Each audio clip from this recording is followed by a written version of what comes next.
ಇವತ್ತಿನ ವಿಡಿಯೋದಲ್ಲಿ ನಾನು ನಿಮಗೆ ತಟ್ಟೆ ಇಡ್ಲಿ ರೆಸಿಪಿ ಕಂಪ್ಲೀಟ್ ಪ್ರಾಸೆಸ್ನ ಶೇರ್ ಮಾಡ್ತಾ ಇದ್ದೀನಿ. ಈ ತಟ್ಟೆ ಇಡ್ಲಿ ಸರಿಯಾದ ವಿಧಾನದಲ್ಲಿ ಹಾಗೆ ಸರಿಯಾದ ಅಳತೆಯಲ್ಲಿ ಮಾಡಿದ್ರೆ ತುಂಬಾ ಚೆನ್ನಾಗಿ ಹತ್ತಿ ಥರ ನಮಗೆ ಮೃದುವಾಗಿ ಬರುತ್ತೆ. ನೋಡಿ ನಮಗೆ ಇಡ್ಲಿ ಅನ್ನೋದು ಎಷ್ಟು ಚೆನ್ನಾಗಿ ಬಂದಿದೆ. ಈ ರೀತಿ ಬಿಸಿ ಬಿಸಿಯಾಗಿ ತಟ್ಟೆ ಇಡ್ಲಿ ಮೇಲೆ ಸ್ವಲ್ಪ ತುಪ್ಪ ಹಾಗೆಯೇ ಇಡ್ಲಿ ಪುಡಿನ ಹಾಕ್ಕೊಂಡು ತಿಂತಾ ಇರಿ, ತುಂಬಾ ಚೆನ್ನಾಗಿರುತ್ತೆ. ಆಹಾ ಸೂಪರ್ ಆಗಿರುತ್ತೆ ಅಂತ ನೀವೇ ಹೇಳ್ತೀರಾ. ಸೊ ಲೇಟ್ ಮಾಡ್ದಿರಾ ಈ ತಟ್ಟೆ ಇಡ್ಲಿ ಅದ್ರ ಜೊತೆಗೆ ಗನ್ ಪೌಡರ್ ಅಂದರೆ ಇಡ್ಲಿ ಪುಡಿನ ಹೇಗೆ ಮಾಡೋದು ಅಂತ ನೋಡ್ಕೊಳ್ಳೋಣ. ಇವೆರಡರ ಕಾಂಬಿನೇಷನ್ ಅಂತೂ ಸಖತ್ತಾಗಿರುತ್ತೆ. ಹಾಗೆ ಈ ಥರ ಇಡ್ಲಿ ಪುಡಿ ಇದ್ದರೆ ನಮಗೆ ಇದಕ್ಕೆ ಬೇರೆ ಚಟ್ನಿ ಸಾಂಬಾರು ಈ ಥರದ್ದೇನು ಬೇಡ, ಜಸ್ಟ್ ಇಡ್ಲಿ ಜೊತೆಗೆ ಈ ಪುಡಿನ ಹಾಕಿ ಸ್ವಲ್ಪ ತುಪ್ಪ ಹಾಕ್ಕೊಂಡು ತಿನ್ಕೋಬೋದು, ಅಷ್ಟು ಚೆನ್ನಾಗಿರುತ್ತೆ. ಸೊ ನೀವು ಕೂಡ ಈ ರೀತಿ ಒಮ್ಮೆ ನಿಮ್ಮ ಮನೇಲಿ ಟ್ರೈ ಮಾಡಿ ನೋಡಿ, ಎಲ್ರಿಗೂ ಸಹ ತುಂಬಾ ಇಷ್ಟ ಆಗುತ್ತೆ. ಸೊ ಮೊದಲನೇದಾಗಿ ನಾವು ಇಡ್ಲಿ ಮಾಡ್ಕೊಳ್ಳೋದಕ್ಕೋಸ್ಕರ ಇಡ್ಲಿ ಹಿಟ್ಟನ್ನ ಪ್ರಿಪೇರ್ ಮಾಡ್ಕೊಳ್ಬೇಕು. ಅದಕ್ಕೆ ಈ ರೀತಿ ಒಂದು ದೊಡ್ಡ ಬೌಲ್ನಲ್ಲಿ ಯಾವುದಾದ್ರೂ ಒಂದು ಕಪ್ಪಳತೆಯಲ್ಲಿ ಅಥವಾ ಗ್ಲಾಸ್ ಅಳತೆಯಲ್ಲಿ 3 ಕಪ್ನಷ್ಟು ಇಡ್ಲಿ ಅಕ್ಕಿನ ಹಾಕ್ಕೊಳ್ಳಿ. ಸೊ ಇಡ್ಲಿ ಅಕ್ಕಿಯಲ್ಲಿ ನಾವು ಇಡ್ಲಿ ಮಾಡಿದ್ರೆ ತುಂಬಾ ಚೆನ್ನಾಗಿ ಬರುತ್ತೆ. ಆದಷ್ಟು ಇಡ್ಲಿ ಅಕ್ಕಿದ್ರೆ ಹಾಕ್ಕೊಳ್ಳಿ, ಅಥವಾ ನೀವು ಸ್ವಲ್ಪ ಇಡ್ಲಿ ಅಕ್ಕಿ ಅದ್ರ ಜೊತೆಗೆ ರೇಷನ್ ಅಕ್ಕಿ ಕೂಡ ಉಪಯೋಗಿಸ್ಕೊಳ್ಬೋದು. ಹೀಗೆ ನೆಕ್ಸ್ಟ್ ಆಗಿ ಇನ್ನೊಂದು ಬೌಲ್ನಲ್ಲಿ 1 ಕಪ್ನಷ್ಟು ಉದ್ದಿನ ಬೇಳೆನ ಹಾಕ್ಕೊಳ್ಳಿ. ಸೊ 3 ಕಪ್ನಷ್ಟು ಅಳತೆ ಅಕ್ಕಿಗೆ 1 ಕಪ್ನಷ್ಟು ಉದ್ದಿನ ಬೇಳೆ ಸಾಕಾಗತ್ತೆ. ಹಾಗೆಯೇ 2 ಟೇಬಲ್ ಸ್ಪೂನಷ್ಟು ಸಬ್ಬಕ್ಕಿ, ಹಾಗೆ 1/4 ಕಪ್ನಷ್ಟು ನಾವು ಅವಲಕ್ಕಿನ ಹಾಕ್ಕೊಳ್ಬೇಕಾಗತ್ತೆ. ಹಾಗೆ ಅರ್ಧ ಟೀ ಸ್ಪೂನಷ್ಟು ಮೆಂತ್ಯನ ಹಾಕ್ಕೊಂಡು ಈಗ ಈ ಎರಡೂ ಸಹ ಚೆನ್ನಾಗಿ ವಾಶ್ ಮಾಡ್ಕೊಂಡು ತಗೊಳ್ಳಿ. ಎರಡು ಚೆನ್ನಾಗಿ ತೊಳೆದಿದ್ದಾದಮೇಲೆ ಅದ್ರ ತುಂಬ ನೀರು ಹಾಕಿಬಿಟ್ಟು ನಾವು ಇದನ್ನು ಒಂದು 6 to 8 ಅವರ್ಸ್ ತನಕ ನೆನೆಸಿ ಇಟ್ಕೊಳ್ಬೇಕಾಗತ್ತೆ. 6 ರಿಂದ 8 ಗಂಟೆಗಳ ಕಾಲ ನಾವು ಇದನ್ನ ನೆನೆಸಿದ್ದಾದ್ಮೇಲೆ ನೋಡಿ ನಮಗೆ ಇದು ಎರಡೂ ಸಹ ಚೆನ್ನಾಗಿ ನೆಂದಿರತ್ತೆ. ಸೊ ಹೀಗೆ ಮತ್ತೆ ನಾವು ಇದನ್ನ ರುಬ್ಕೊಳ್ಳೋಣ. ಈ ರೀತಿ ಒಂದು ಮಿಕ್ಸಿ ಜಾರಿಗೆ ಅಥವಾ ಗ್ರೈಂಡರ್ಗೆ ಅಕ್ಕಿನ ಹಾಕ್ಕೊಳ್ಳಿ.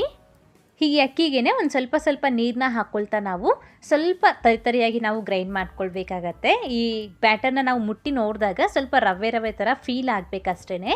ಸೊ ನೋಡ್ತಾ ಇರ್ಬೋದು ಈ ರೀತಿ ನಮಗೆ ಸ್ವಲ್ಪ ಚಿರೋಟಿ ರವೆ ಥರ ಇದ್ದರೆ ಸಾಕಾಗತ್ತೆ. ಸೊ ಈ ಥರ ನಾವು ಈ ಅಕ್ಕಿನ ರುಬ್ಕೊಳ್ಬೇಕು, ಆಗಲೇ ನಮಗೆ ಚೆನ್ನಾಗಿ ಬರುತ್ತೆ ಇಡ್ಲಿ. ಹೀಗೆ ನೆಕ್ಸ್ಟ್ ಮತ್ತೆ ಅದೇ ಮಿಕ್ಸಿ ಜಾರಿಗೆನೆ ಈ ಉದ್ದಿನ ಬೇಳೆ ಕೂಡ ಹಾಕ್ಕೊಂಡು ಸ್ಮೂತಾಗಿ ನಾವು ಬ್ಯಾಟರ್ನ ಗ್ರೈಂಡ್ ಮಾಡ್ಕೊಳ್ಬೇಕಾಗತ್ತೆ. ಆದಷ್ಟು ನುಣ್ಣಗೆ ಇದನ್ನ ಗ್ರೈಂಡ್ ಮಾಡಿಕೊಂಡು ಇದೇ ಹಿಟ್ಟಿಗೆ ಹಾಕ್ಕೊಂಡು ಕೈಯಲ್ಲಿ ಇದನ್ನ ಚೆನ್ನಾಗಿ ಮಿಕ್ಸ್ ಮಾಡ್ಕೊಂಬಿಡಿ. ಈ ರೀತಿ ನಾವು ಕೈಯಲ್ಲಿ ಈ ಬ್ಯಾಟರ್ನ ಮಿಕ್ಸ್ ಮಾಡಿ ಇಡೋದ್ರಿಂದ ನಮಗೆ ಫರ್ಮೆಂಟೇಷನ್ ಚೆನ್ನಾಗಾಗುತ್ತೆ.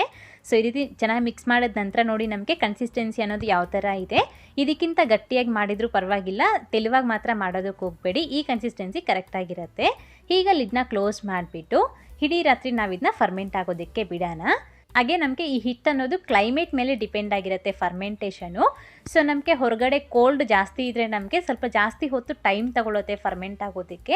ಅದೇ ಸ್ವಲ್ಪ ಬಿಸಿ ಇದ್ದರೆ ಬೇಗನೆ ಫರ್ಮೆಂಟೇಷನ್ ಆಗುತ್ತೆ. ಸೊ ನಾನು ಇದನ್ನು ಒಂದು 12 ಅವರ್ಸ್ ಹಾಗೆ ಇದನ್ನ ಬಿಟ್ಟಿದ್ದೀನಿ. 12 ಅವರ್ಸ್ ಆದಮೇಲೆ ನೋಡಿ ನಮಗೆ ಚೆನ್ನಾಗಿ ಫರ್ಮೆಂಟ್ ಆಗಿದೆ.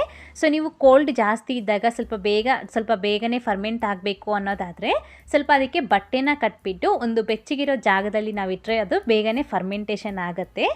ಹಿಟ್ಟು ಫರ್ಮೆಂಟ್ ಆದಮೇಲೆ ನಾವು ಅದನ್ನ ಜಾಸ್ತಿ ಹೊತ್ತು ಮಿಕ್ಸ್ ಮಾಡಬಾರ್ದು. ಸ್ವಲ್ಪ ನಿಧಾನಕ್ಕೆ ಇದನ್ನ 1-2 ಸತಿ ಮಿಕ್ಸ್ ಮಾಡ್ಕೊಂಡಿದ್ದ ನಂತರ ಇದಕ್ಕೆ ರುಚಿಗೆ ತಗ್ಗಷ್ಟು ಉಪ್ಪು ಕೂಡ ಹಾಕ್ಕೊಂಡು ಮತ್ತೊಂದು ಸತಿ ಚೆನ್ನಾಗಿ ಮಿಕ್ಸ್ ಮಾಡ್ಕೊಳ್ಳಿ. ನೋಡಿ ನಮಗೆ ಹಿಟ್ಟಿನ ಹದ ಅನ್ನೋದು ಈ ರೀತಿ ಇರಬೇಕು. ಸೊ ಈಗ ನಮಗೆ ಇಡ್ಲಿ ಹಿಟ್ಟು ರೆಡಿಯಾಗಿದೆ. ಈಗ ನೆಕ್ಸ್ಟ್ ಆಗಿ ತಟ್ಟೆ ಇಡ್ಲಿದು ಪ್ಲೇಟ್ಸ್ ಬರುತ್ತಲ್ವ, ಸೊ ಅದಕ್ಕೆ ಸ್ವಲ್ಪ ಆಯಿಲ್ ಕೂಡ ಗ್ರೀಸ್ ಮಾಡಿ ಇಟ್ಕೊಳ್ಳಿ. ಸೊ ಹೀಗೆ ನಾನು ಆ ಪ್ಲೇಟ್ ಮೇಲೆ ಈ ರೀತಿ ಬಾಳೆ ಎಲೆನ ಕಟ್ ಮಾಡಿ ಹಾಕ್ಕೊಳ್ತಾ ಇದ್ದೀನಿ, ಅಥವಾ ನೀವು ಡೈರೆಕ್ಟಾಗಿ ಹಾಗೆ ಕೂಡ ಮಾಡ್ಕೊಳ್ಬೋದು. ಸೊ ಈ ರೀತಿ ಮಾಡೋದ್ರಿಂದ ನಮಗೆ ಚೆನ್ನಾಗಿ ಈಸಿಯಾಗಿ ಅದು ಬರುತ್ತೆ. ಸೊ ಈಗ ಆ ಬಾಳೆ ಎಲೆ ಕೂಡ ಒಂಚೂರು ಎಣ್ಣೆನ ಅಪ್ಲೈ ಮಾಡಿ ಇಟ್ಕೊಂಡಿದ್ದೀನಿ. ಸೊ ಈಗ ಹಿಟ್ಟನ್ನ ತಗೊಂಡು ಈ ರೀತಿ ನಾವು ಅರ್ಧ ಭಾಗದಷ್ಟು ಹಿಟ್ಟನ್ನ ಹಾಕ್ಕೊಳ್ಬೇಕಾಗತ್ತೆ ಅಷ್ಟೇ, ಜಾಸ್ತಿ ಹಾಕೋದಕ್ಕೆ ಹೋಗಬೇಡಿ. ಸೊ ಈಗ ಈ ಒಂದೊಂದಾಗಿ ಎತ್ಕೊಂಡು ಈ ಸ್ಟ್ಯಾಂಡಲ್ಲಿ ಇಟ್ಕೊಳ್ಳಿ. ಈಗ ಇಡ್ಲಿನ ಸ್ಟೀಮ್ ಮಾಡ್ಕೊಳ್ಳೋದಕ್ಕೋಸ್ಕರ ನಾನು ಮೊದಲೇ ಒಂದು ಕುಕ್ಕರ್ಗೆ ಸ್ವಲ್ಪ ನೀರು ಹಾಕಿಬಿಟ್ಟು ನೀರನ್ನ ಚೆನ್ನಾಗಿ ಕುದಿಯೋಕೆ ಇಟ್ಕೊಂಡಿದ್ದೀನಿ. ಸೊ ನೀರು ಚೆನ್ನಾಗಿ ಕುದಿಯೋ ಟೈಮ್ನಲ್ಲಿ ಮಾತ್ರ ಇದ್ರ ಒಳಗಡೆ ಈ ಸ್ಟ್ಯಾಂಡನ್ನ ಇಟ್ಕೊಳ್ಳಿ. ಈಗ ಕುಕ್ಕರ್ ಲಿಡ್ನ ಕ್ಲೋಸ್ ಮಾಡಿ ರಬ್ಬರು ಹಾಗೆಯೇ ನಾವು ವಿಸಿಲ್ನ ತೆಗೆದಾಕ್ಬಿಡಬೇಕು. ರಬ್ಬರು ಮತ್ತು ವಿಸಿಲ್ನ ಹಾಕ್ಕೊಳ್ಬಾರ್ದು. ಕರೆಕ್ಟಾಗಿ ನಮಗೆ ಈ ಇಡ್ಲಿ ಸ್ಟೀಮ್ ಆಗೋದಕ್ಕೆ 15 ರಿಂದ 18 ನಿಮಿಷ ಟೈಮ್ ತಗೊಳತ್ತೆ. ಸೊ ನೋಡಿಕೊಂಡು ಇಡ್ಲಿನ ಬೇಯಿಸ್ಕೊಂಡು ತಗೊಳ್ಳಿ. ಸೊ ಇಡ್ಲಿ ಚೆನ್ನಾಗಿ ಸ್ಟೀಮ್ ಆದಮೇಲೆ ಒಂದು ಸತಿ ಟಚ್ ಮಾಡಿ ನೋಡಿ ನಮಗೆ ಅದು ಕೈಗೆ ಏನೂ ಅಂಟ್ತಾ ಇಲ್ಲ. ಸೊ ಹೀಗೆ ಇದನ್ನ ಎತ್ಕೊಂಡು 1-2 ನಿಮಿಷ ಇದನ್ನ ಹಾಗೆ ಬಿಟ್ಬಿಡಿ. ಆನಂತರ ಈ ಪ್ಲೇಟ್ಸ್ನ ತೆಗೆದು ಮತ್ತೊಂದು 2 ನಿಮಿಷ ಇದನ್ನ ಹಾಗೆ ಬಿಟ್ಟು ಆನಂತರ ಈ ರೀತಿ ನಿಧಾನವಾಗಿ ಒಂದು ಕಡೆಯಿಂದ ಸ್ಕ್ರ್ಯಾಪ್ ಮಾಡಿಕೊಂಡು ತಗೊಳ್ಳಿ.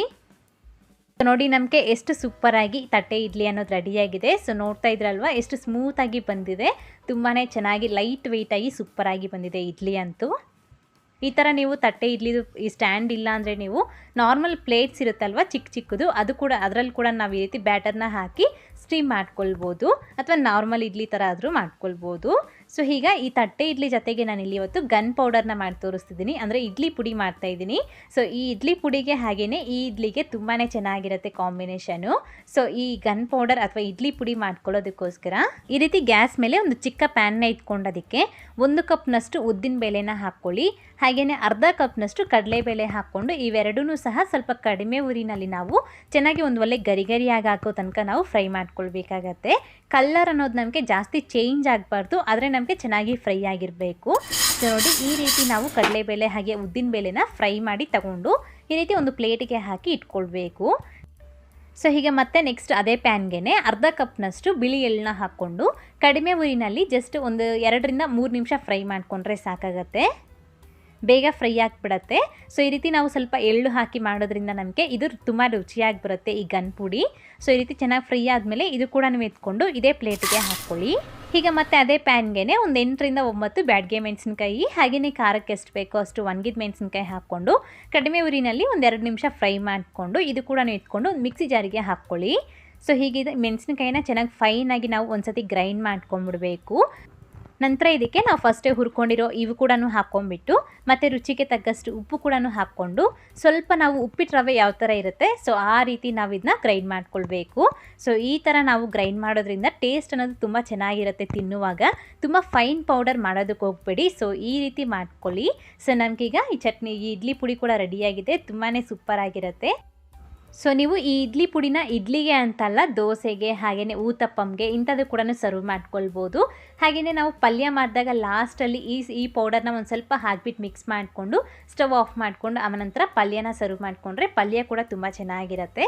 ಅದೇ ಥರ ನೀವು ಚಿತ್ರಾನ್ನ ಪುಳಿಯೋಗರೆ ಮಾಡ್ತೀರಲ್ವ, ಸೊ ಲಾಸ್ಟಲ್ಲಿ ಇದನ್ನು ಸ್ವಲ್ಪ ಹಾಕ್ಕೊಂಡು ತಿಂದರೆ ತುಂಬ ಚೆನ್ನಾಗಿರುತ್ತೆ. ಸೊ ಈ ರೀತಿ ನೀವೊಮ್ಮೆ ಖಂಡಿತ ಟ್ರೈ ಮಾಡಿ ನೋಡಿ. ಸೊ ಈ ರೀತಿ ಬಿಸಿ ಬಿಸಿ ಇಡ್ಲಿ ಮೇಲೆ ಸ್ವಲ್ಪ ತುಪ್ಪ ಹಾಗೆಯೇ ಈ ಗನ್ ಪುಡಿನ ಹಾಕ್ಕೊಂಡು ಸರ್ವ್ ಮಾಡ್ಕೊಳ್ಳಿ, ತುಂಬ ಚೆನ್ನಾಗಿ ಬರುತ್ತೆ. ಸೊ ನೋಡ್ತಾ ಇರ್ಬೋದು ಇಡ್ಲಿ ಅನ್ನೋದು ಎಷ್ಟು ಚೆನ್ನಾಗಿ ಬಂದಿದೆ ಅಲ್ವಾ. ನೀವು ಕೂಡ ಮಾಡಿದ್ದಾದ್ಮೇಲೆ ನಿಮ್ಗೆ ಯಾವ ಥರ ಬಂತು ಅಂತ ತಪ್ಪದೆ ಕಾಮೆಂಟ್ ಮಾಡಿ ತಿಳಿಸಿ. ಹಾಗೆ ಇವತ್ತಿನ ಈ ರೆಸಿಪಿ ಇಷ್ಟ ಆದರೆ ಲೈಕ್ ಮಾಡಿ, ನಿಮ್ಮ ಫ್ರೆಂಡ್ಸ್ಗೂ ಫ್ಯಾಮಿಲಿ ಮೆಂಬರ್ಸ್ಗಳನ್ನು ಶೇರ್ ಮಾಡಿ. ಮತ್ತಷ್ಟು ರೆಸಿಪೀಸ್ಗಾಗಿ ನೀಲು ಕುಕಿಂಗ್ ಚಾನಲ್ಗೆ ಸಬ್ಸ್ಕ್ರೈಬ್ ಆಗಿ ಹಾಗೆ ಪಕ್ಕದಲ್ಲೇ ಬರುವಂಥ ಬೆಲ್ ಬಟನ್ ಆಕ್ಟಿವೇಟ್ ಮಾಡಿ. ಆ ರೀತಿ ಬೆಲ್ ಬಟನ್ನ ಒತ್ತೋದ್ರಿಂದ ನಾನು ಮಾಡುವ ಎಲ್ಲ ರೆಸಿಪೀಸ್ ನಿಮಗೆ ನೋಟಿಫಿಕೇಶನ್ ಮೂಲಕ ಬರುತ್ತೆ. Thank you. Keep watching Neelu cooking.